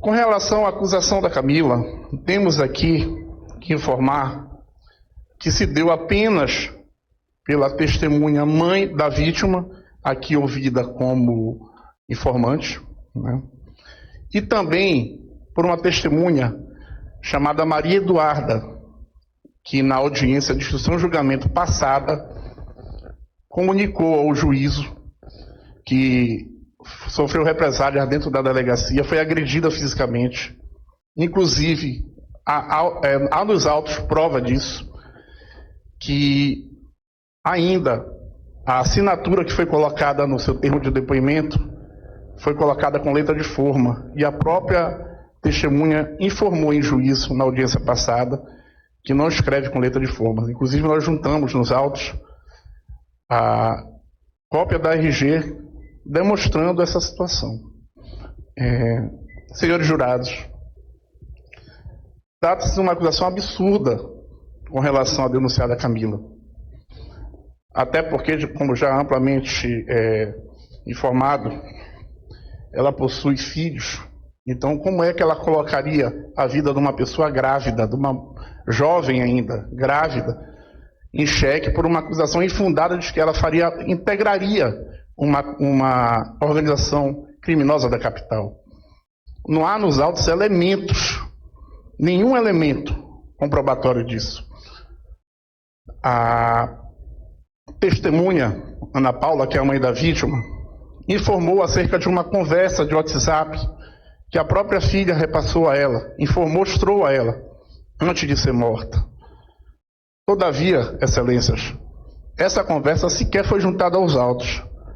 Como perguntado também ainda ao delegado, que foi ouvido hoje na qualidade de testemunha de acusação, a defesa o indagou perguntando se houve algum tipo de acariação diante dos fatos que foram colocados aqui, e o próprio delegado informou que não houve. Então, estamos diante de uma acusação grave, muito grave. Como que o delegado faz um relatório da policial, né, conclusão de um inquérito policial, sem fazer acariação entre as partes? Testemunha de acusação e testemunha de defesa também, que também se colocaram à disposição na época a testemunhar, a prestar depoimentos, declarações na delegacia. Dr. Alex Noronha já colocou aqui que houveram 2 registros acerca desse crime. O primeiro feito em data de 3/10, pela testemunha Ana Paula, mãe da vítima, onde a mesma não relata o nome dos possíveis acusados do crime. Dias após, compareceu na delegacia de homicídio e lá informou categoricamente o nome de cada um, elencou o nome de cada um acusado no processo. Onde no júri passado, já foi inclusive absolvido da acusação. Onde supostamente também teria afirmado que a Ré Camila também seria a mandante do crime. No dia do julgamento, sequer declinou seu nome. Temos aqui, excelências, uma dúvida. E na dúvida, resta a vossas excelências, na qualidade de juízes de fato, absolverem.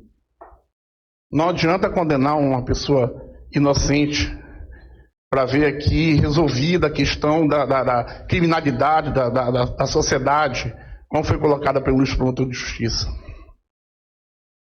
Por oportuno, cabe nos informar ainda que, em que pese a acusação como colocada pelo Luiz Promotor na sua explanação, com relação ao acusado Marlon, a morte do Marlon, onde foi declinado que a mesma também seria mandante do crime, cabe nos informar, vossas excelências, que Camila Fernanda Barroso foi absolvida da acusação, considerando que ela não integra, nunca fez parte, nem faz parte de nenhum tipo de organização criminosa da capital. Então, excelências, a defesa comparece aqui pedindo que vossas excelências votem com a defesa pela absolvição da Ré. Que não julguem pelo ouvir dizer como está sendo julgada até agora a nossa cliente. Ok? Obrigado, excelência.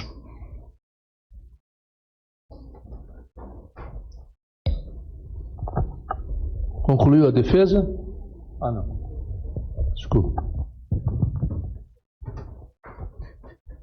Vossa Excelência, uma boa tarde.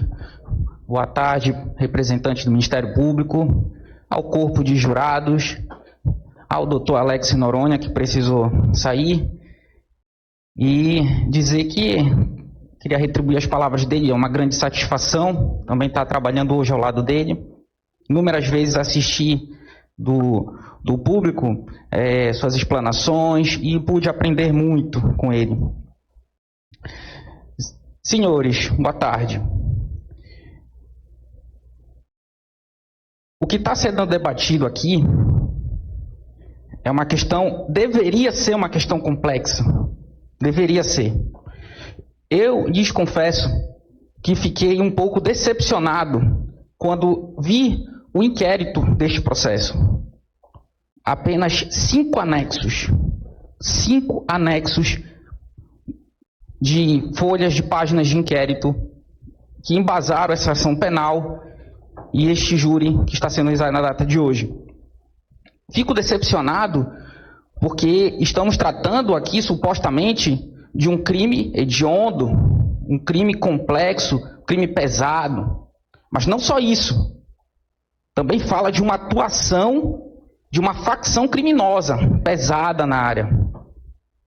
Eu lembro bem do dia da prisão dos primeiros acusados, que foi no dia 5 de outubro, uma segunda-feira. Passou na televisão, foi um caso que repercutiu.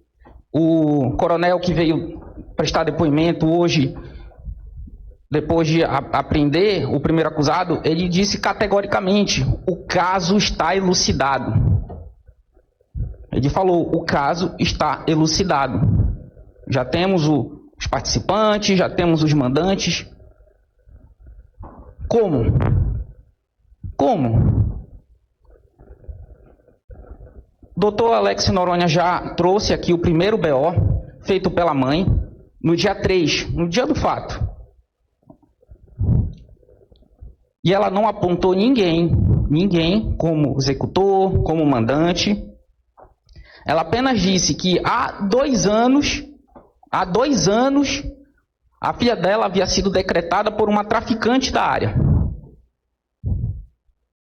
Afirmou também que, infelizmente, a filha dela se envolveu com o mundo do crime, saiu da área, foi para a área da Independência, mais precisamente no PAA, ela fala isso no inquérito, e continuou se envolvendo com o crime lá, que foi ratificado pela mãe aqui. Então este foi o primeiro VO feito por ela. E temos o segundo, que já é a versão do coronel, do Lima Neto, que apreendeu o senhor José Fernando Pinheiro Cavalcante, o vulgo Gordo ou XT, e que este teria entregado os supostos executores, teria dito quem supostamente foram os mandantes, e com base nisso, todos os fatos se desenrolaram. Mas o seu José Fernando, em nenhum momento, acusou diretamente a Ré Camila. Em nenhum momento. Vossas Excelências sabem quantas pessoas acusaram a Camila diretamente? Nenhuma. 0. Ninguém acusou a Camila diretamente. É apenas aquela história. Eu ouvi falar no telefone que era ela. Que seria ela que teria entregado as armas. E é o que está no depoimento dele. O senhor José Fernando XT foi absolvido. E foi absolvido aqui no mês de março. Após comprovar, não foi porque a mãe não veio dar depoimento aqui. Não foi porque a mãe não veio dar depoimento. Ele foi absolvido porque ele comprovou que ele foi coagido. Que ele foi coagido a participar desse crime. E que inclusive sofreu violência no momento do depoimento dele. E está comprovado por laudo. Que ele chegou lesionado na delegacia. Ele foi absolvido. E não acusou diretamente a Camila. Ouvi dizer. Então veio a mãe, no dia 5, e segue essa mesma linha.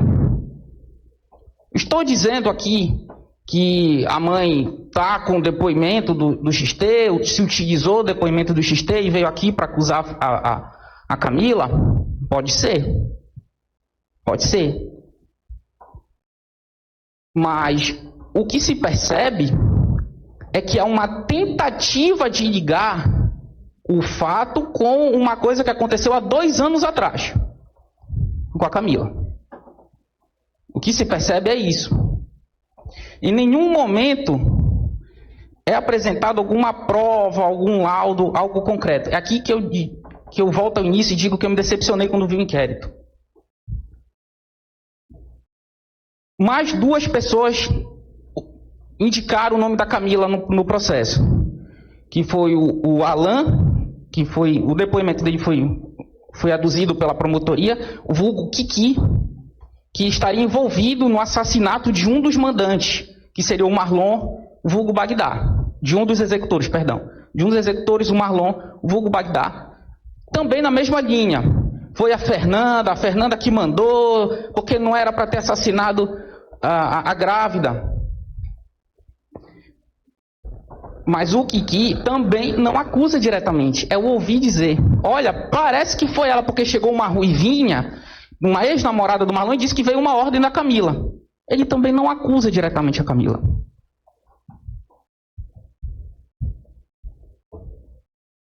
Esse senhor sequer foi ouvido nos autos. Ele não foi ouvido na fase de instrução, não foi intimado para prestar depoimento hoje. E com relação à acusação do assassinato, do homicídio do Marlon, a senhora Camila foi absolvida. Não tinham provas. Certo? E a última a acusar ela, indiretamente, foi a senhora Maria Eduarda, que também foi falado o nome dela aqui. A senhora Maria Eduarda também não acusou diretamente a Camila. Olha, eu tive com a Camila, eu vi que a Camila mandou matar, que a Gabriele estava decretada. Não. Ela diz que ela falou com o XT e soube que tinha sido ela. Falei com o XT. Ou seja, é mais um depoimento indireto. Senhores, testemunho indireto sequer é base de ação penal.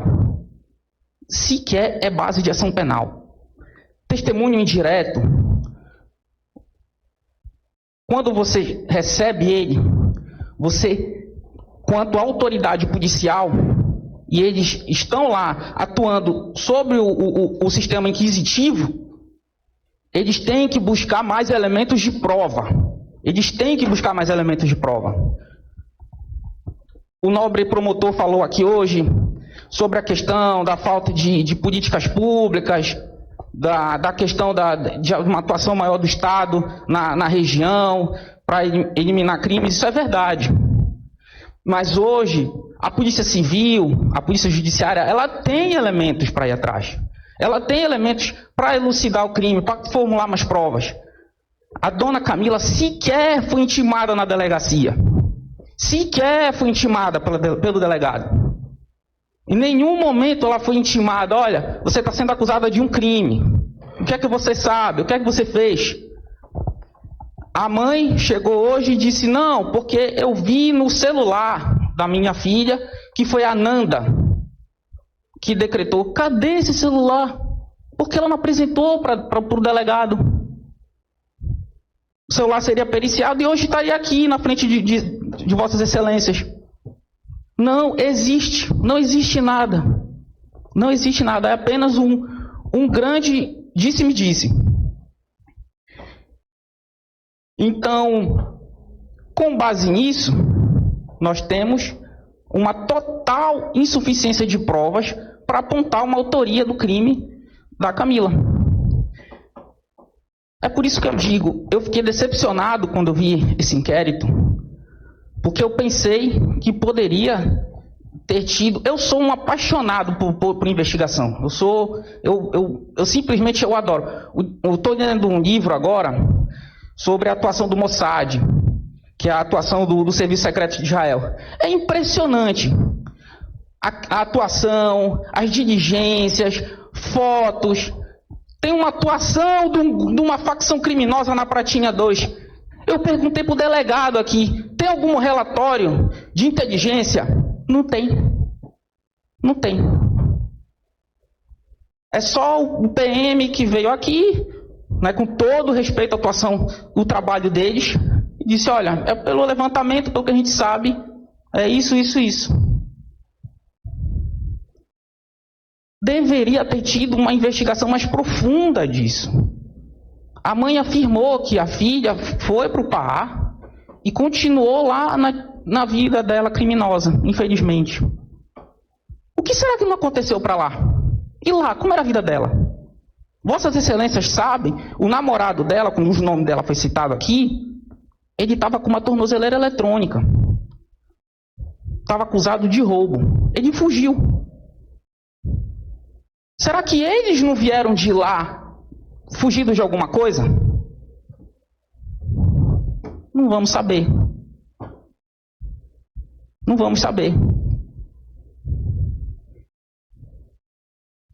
Então, é com base nisso que eu peço encarecidamente a Vossas Excelências, agradecendo pela atenção, que votem pela absolvição da senhora Camila. O processo penal ele tem que ser instrumento da justiça e não da vingança. Foi um crime horrendo. São acusações pesadas, sim, mas não temos que sair encontrando um culpado a qualquer custo. Sem provas. Principalmente isso. Pode ser que agora o meu nome esteja rolando numa delegacia agora. Dizendo, o Fernando foi um mandante do homicídio porque brigou com o fulano há 2, 3 anos atrás. Foi ele, só pode ter sido ele, lógico. Foi ele que brigou? Então foi ele. Pronto, vou estar aqui.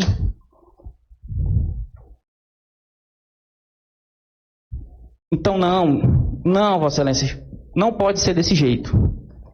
O processo tem que ser baseado em provas, elementos concretos. Então é com base nisso que peço a Vossas Excelências que votem pela absolvição da senhora Camila. Muito obrigado, boa tarde a todos.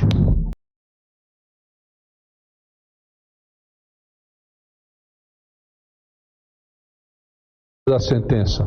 Vistos, etc. Submetidos os acusados Camila Fernanda Barroso, Daniel da Silva dos Anjos e Johnny Corrêa de Souza, a julgamento perante o 4º Tribunal do Júri da Comarca da Capital, o douto Conselho de Sentença reconheceu que os acusados, dia 3 de outubro de 2020, foram os autores do crime que vitimou Ana Gabriele Silva de Almeida, tendo praticado o crime por motivo fútil e utilizando o recurso que dificultou ou tornou impossível a defesa da vítima, cometendo ainda o crime conexo de aborto. Isto posto, ante o veredicto do Conselho de Jurados, julgo procedente a acusação e condeno os réus Camila Fernanda Barroso Camila Fernanda Barroso, Daniel da Silva dos Anjos e Johnny Corrêa de Souza, nas penas previstas no artigo 121, parágrafo 2º, inciso 1 e 4º, cumulado com o artigo 125, todos do Código Penal Brasileiro, em relação à vítima Ana Gabriele Silva de Almeida. Dosimetria. Passo do alavante da dosimetria da pena, que faço de forma analítica nos modos previstos nos artigos 59 e 68 do Código Penal Brasileiro. Em relação à vítima Camila Fernanda Barroso, inicialmente quanto ao crime de homicídio, cabe à acusada a pena de 12 a 30 anos de reclusão.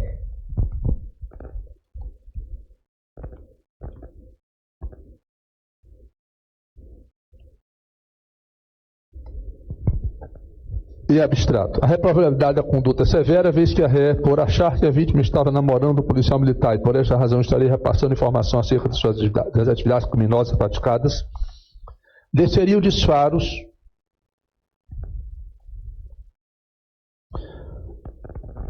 de arma de fogo contra a vítima, que se encontrava prestes a dar à luz a uma criança. Culpabilidade extremamente elevada, portanto. A ré é tecnicamente primária. Não há elementos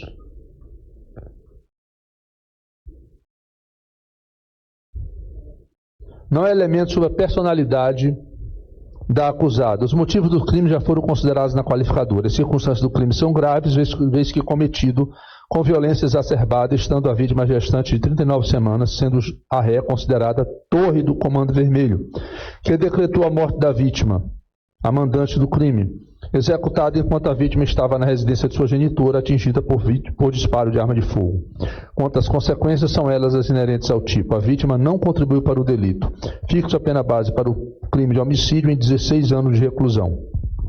Não existem agravantes ou atenuantes, pelo que nem causas de aumento ou diminuição, pelo que torna a pena final em 16 anos de reclusão para o crime de homicídio. Quanto ao crime de aborto, cabe à acusada a pena de 3 a 10 anos de reclusão. A ré para validade da conduta severa, vez que a ré, por achar que a vítima estava namorando o policial militar e por esta razão estaria repassando informações acerca das atividades criminosas praticadas pela ré, desceria o disparo de arma de fogo contra a vítima. Culpabilidade elevada, portanto.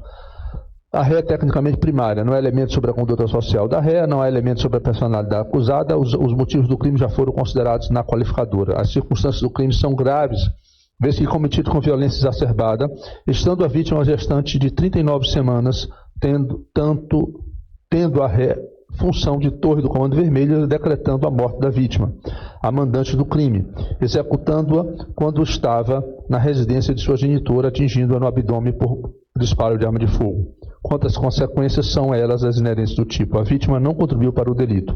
Fixa a pena base para o crime de aborto em 5 anos de reclusão. Não há agravantes ou atenuantes ou causa de aumento e diminuição, pelo que concretizo a pena final para este crime em 5 anos de reclusão.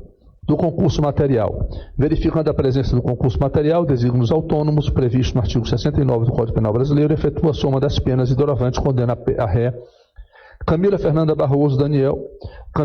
Barroso a pena de 21 anos de reclusão.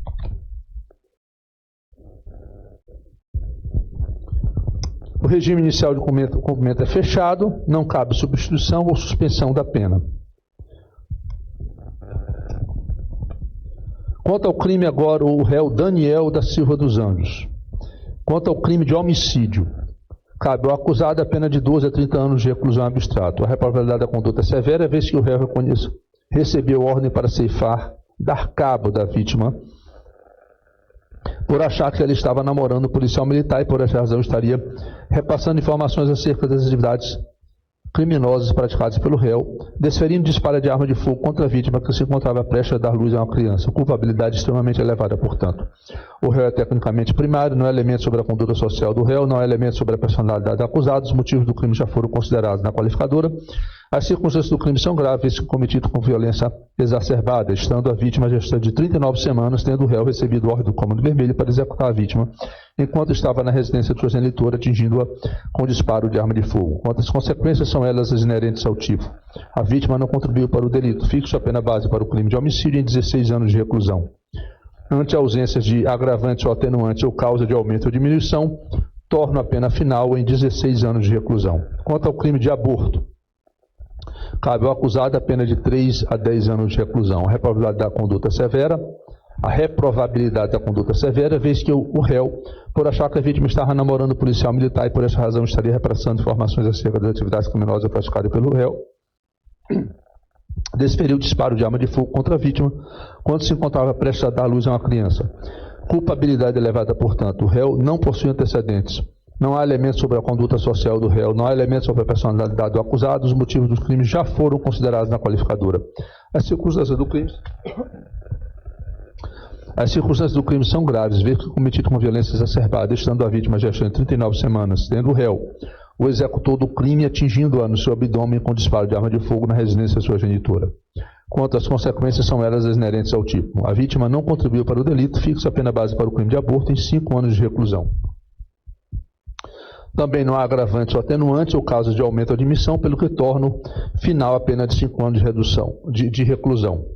Concurso material. Verificando a presença do concurso material, desígnios autônomos, previsto no artigo 69 do Código Penal Brasileiro, efetua a soma das penas e, doravante, condena o réu Daniel da Silva dos Anjos a pena de 21 anos de reclusão.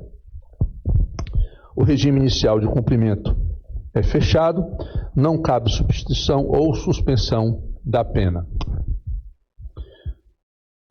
Quanto ao réu Johnny Corrêa de Souza, quanto ao crime de homicídio, cabe ao acusado pena de 12 a 30 anos de reclusão abstrato. A reprovavelidade da conduta é severa, vez que o réu, por achar que a vítima estava namorando o policial militar e por essa razão estaria repassando informações acerca das atividades criminosas praticadas pelo réu,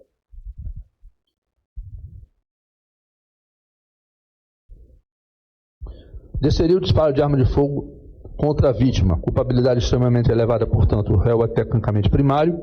Não há elemento sobre a conduta social do réu.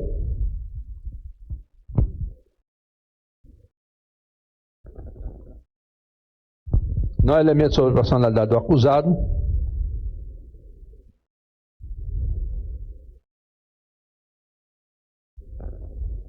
Os motivos dos crimes já foram considerados qualificadores, as circunstâncias do crime são graves e esse cometido com violência exacerbada, estando a vítima gestante de 39 semanas, ocupando o réu a função de torre do Comando Vermelho, que decretou a morte da vítima, mandante do crime,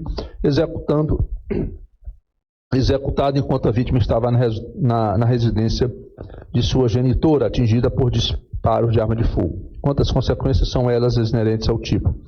A vítima não contribuiu para o delito, fixa a pena base para o crime de homicídio em 16 anos de reclusão. Não há agravantes ou atenuantes nem causas de aumento ou diminuição, pelo que torna o final a pena de 16 anos de reclusão. Crime conexo de aborto. Cabe ao acusado a pena de 3 a 10 anos de reclusão. A reprovavelidade da conduta é severa, vez que o réu, por achar que a vítima estava namorando o policial militar e por essa razão estaria passando informações acerca das atividades criminosas praticadas pelo réu, desceria o disparo de arma de fogo contra a vítima. Culpabilidade elevada, portanto, o réu é tecnicamente primário, não há elemento sobre a conduta social do réu, não há elemento sobre a personalidade do acusado, os motivos do crime já foram considerados na qualificadora, as circunstâncias do crime são graves, vez que cometido com violência exacerbada. Estando a vítima distante de 39 semanas, quanto ao réu, tendo o réu a função de torre do Comando Vermelho, decretando a morte da vítima, mandante do crime, executando enquanto estava na residência de sua vítima, atingindo-a no abdômen por disparo de arma de fogo. Quantas consequências são elas inerentes ao tipo? A vítima não contribuiu para o delito, fixa a pena base para o crime de aborto em 5 anos de reclusão.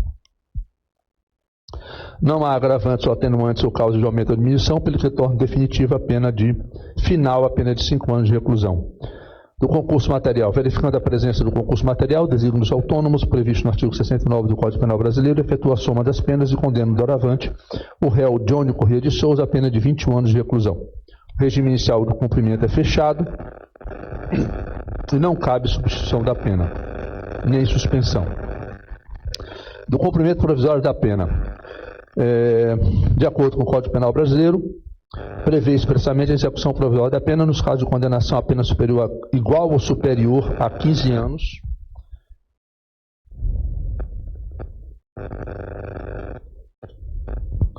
em respeito à soberania dos veredictos, conforme artigo 492 já citado, e aqui eu transcrevo essa parte do dispositivo, e digo mais o seguinte: sobre o tema, o Supremo Tribunal Federal já foi instado a se manifestar através do recurso extraordinário 1.235.340, número único 468-21-45-2019-824-0000 de Santa Catarina, que tem como relator o ministro Roberto Barroso, não tendo o julgamento sido concluído, mas atualmente conta com a maioria do voto, seguindo o voto do ministro relator, que propôs a seguinte tese: a prisão do réu condenado por decisão do Tribunal do Júri, ainda que sujeito a recurso, não viola o princípio da constitucional da presunção de inocência ou não culpabilidade, tendo em vista que as decisões por ele proferidas são soberanas. Do exposto, tendo os réus sido condenados a pena igual ou superior a 15 anos de reclusão, nego-lhes o direito de apelar em liberdade. Determino ainda que a expedição dos documentos necessários ao cumprimento provisório da pena. Após o trânsito julgado, determina a suspensão de direitos políticos ativos e passivos do réu, devendo se oficiar ao TRE, bem como expedição dos documentos necessários ao cumprimento definitivo da pena, e havendo armas apreendidas, determina que sejam armas ou bens apreendidos, determina que sejam encaminhados conforme as previsões legais. Sentença publicada em plenário do júri, pelo que ficou devidamente intimadas as partes em curso, registro-se e cumpra-se.